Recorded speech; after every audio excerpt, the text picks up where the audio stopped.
ಸ್ನೇಹಿತರೆ, ಎಲ್ರಿಗೂ ಶರಣಾರ್ಥಿ. ಇವತ್ತು ನಾನು ಕುಷ್ಟಗಿ ಕೆರೆಗೆ ಬಂದಿದ್ದೀನಿ. ಇಲ್ಲಿಂದ ಕೊಪ್ಪಳದ ಗವಿ ಮಠಕ್ಕೂ ಹೋಗ್ತಾ ಇದ್ದೀನಿ.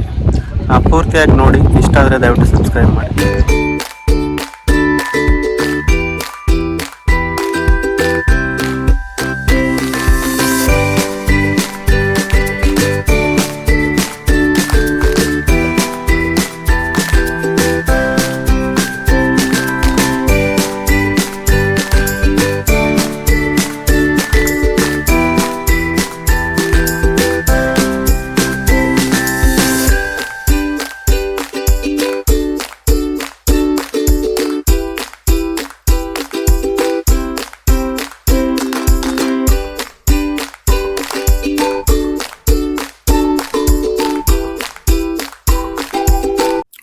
ಸ್ನೇಹಿತರೆ, ಇದನ್ನ ನಿಡಶೇಷಿ ಕೆರೆ ಅಂತ ಹೇಳ್ತಾರೆ. ಕಲ್ಯಾಣ ಕರ್ನಾಟಕ ಬೋರ್ಡಿಂದ 2 ಕೋಟಿ ರೂಪಾಯಿ ವೆಚ್ಚದಲ್ಲಿ ಈ ಉದ್ಯಾನವನವನ್ನು ನಿರ್ಮಿಸಲಾಗಿದೆ. ಹೀಗಾಗಿ ತುಂಬಾ ಒಂದು ಪ್ರಯೋಜನ ಆಗಿದೆ ಇಲ್ಲಿಯ ಒಂದು ಜನತೆಗೆ. ಮಳೆಗಾಲದ ಸಮಯ ಆದರೂ ಕೂಡ ಯಾಕೋ ಇದು ಕೆರೆ ತುಂಬಿಲ್ಲ. ಇಲ್ಲಿ ಅಷ್ಟು ಪ್ರಮಾಣದಲ್ಲಿ ಮಳೆ ಆಗಿದ್ದರಿಂದ ಹೀಗಾಗಿ ಕೆರೆ ತುಂಬಿರಲಿಲ್ಲ. ನನಗೂ ಸ್ವಲ್ಪ ನಿರಾಸೆ ಆಯಿತು. ಇದನ್ನು ನೋಡ್ಕೊಂಡು ಹಾಗೆ ನಾವು ಗವಿ ಮಠದ ಕಡೆ ಹೊರಟ್ವಿ.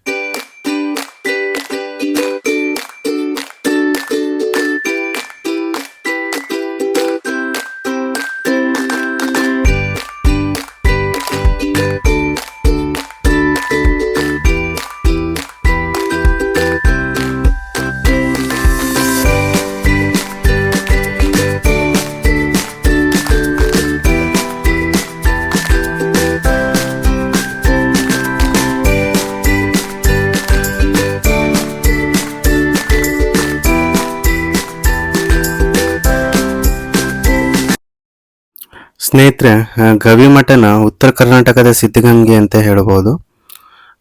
ಸುಮಾರು 800ರಿಂದ 1000 ವರ್ಷಗಳ ಇತಿಹಾಸ ಇರತಕ್ಕಂಥ ಮಠ ಇದು. ಅತ್ಯಂತ ಹಳೆಯ ಮಠ. ಅಷ್ಟೇ ಸುಂದರವಾಗಿ ಇದನ್ನ ಪುನರ್ ನಿರ್ಮಾಣ ಮಾಡಿದ್ದಾರೆ. ಹಿಂದೆ ಇರತಕ್ಕಂತಹ ಮಠಾಧಿಪತಿಗಳೇನಿದ್ರು ಅವರು ಕೂಡ ಸಾಕಷ್ಟು ಸಮಾಜಮುಖಿ ಕಾರ್ಯಗಳನ್ನು ಮಾಡ್ತಾ ಜನರಿಗೆ ಹತ್ತಿರ ಆದಾಗಿರ್ತಂದ್ರು. ಅವರ ಒಂದು ಭಾವಚಿತ್ರಗಳನ್ನು ಇಲ್ಲಿ ನೋಡ್ಬೋದು. ಗವಿಸಿದ್ಧ ಅವರ ಒಂದು ಪುಟ್ಟ ಒಂದು ದೇವಸ್ಥಾನ ಕೂಡ ಇಲ್ಲಿ ನಿರ್ಮಾಣ ಮಾಡಿದ್ದಾರೆ. ಪ್ರತಿ ವರ್ಷ ಇಲ್ಲಿ ವೈಭವಿತವಾಗಿ ಒಂದು ಜಾತ್ರೆ ನಡೆಯುತ್ತೆ.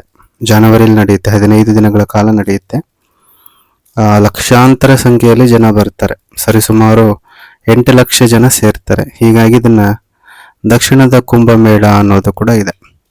ಇಲ್ಲಿ ಬಂದಿರತಕ್ಕಂತಹ ಎಲ್ಲಾ ಜನರಿಗೂ ಕೂಡ ದಾಸೋಹ ವ್ಯವಸ್ಥೆ ಇರುತ್ತೆ. ಸಾಕಷ್ಟು ಜನ ಮಠಕ್ಕೆ ಅವತ್ತು ನೆರವಾಗ್ತಾರೆ ದಾಸೋಹ ಕಾರ್ಯಕ್ಕೆ. ಅತ್ಯಂತ ಸುಂದರವಾಗಿರ್ತಕ್ಕಂಥ ಮಠ ಇದು. ನಾಡಿನ ಎಲ್ಲ ಮಠಗಳಂತೆ ಇಲ್ಲಿ ಕೂಡ ಅಕ್ಷರ ದಾಸೋಹ ನಡೆಯುತ್ತೆ. ಸರಿಸುಮಾರು 5,000 ವಿದ್ಯಾರ್ಥಿಗಳು ಇವತ್ತು ಇಲ್ಲಿ ಉಚಿತ ಶಿಕ್ಷಣ ಮತ್ತು ವಸತಿನ ಪಡಿತಾ ಇದ್ದಾರೆ. ಹೀಗಾಗಿ ಇದನ್ನ ಉತ್ತರ ಕರ್ನಾಟಕದ ಸಿದ್ಧಗಂಗಾ ಮಠ ಅನ್ನೋದ್ರಲ್ಲಿ ಅತಿಶಯೋಕ್ತಿ ಏನಿಲ್ಲ ಅಂತ ಅನ್ಸುತ್ತೆ. ಇವ 18ನೇ ಪೀಠಾಧಿಪತಿಗಳಂತ ಗವಿಶ್ರೀಗಳ ಒಂದು ಆರೈಕೆಯಲ್ಲಿ ಈ ಮಠ ಇನ್ನೂ ತುಂಬಾ ಚೆನ್ನಾಗಿ ಬೆಳೀತಾ ಇದೆ ಅಂತ ಹೇಳ್ಬೋದು.